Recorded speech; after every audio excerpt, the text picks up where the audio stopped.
বিয়েটা শুধু দুইটা মানুষ একসাথে থাকা না, এটা একটা আমানত, একটা ইবাদত, একটা দায়িত্ব। আজকাল আমরা অনেক সময় চেহারা, টাকা, পয়সা, স্ট্যাটাস এইসব দেখেই সিদ্ধান্ত নেই।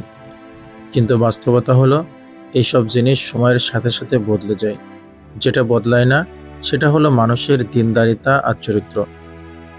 একজন দিনদার মানুষ তোমাকে কষ্ট দিতে ভয় পাবে, কারণ সে জানে তার প্রতিটি আচরণের হিসাব একদিন আল্লাহর কাছেই দিতে হবে।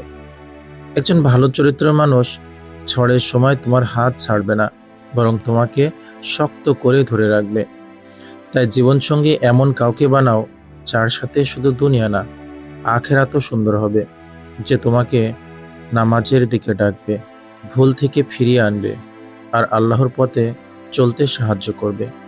মনে রেখো, সৌন্দর্য চোখকে শান্তি দেয়, কিন্তু দিন ও চরিত্র পুরো জীবনকে শান্তি দেয়।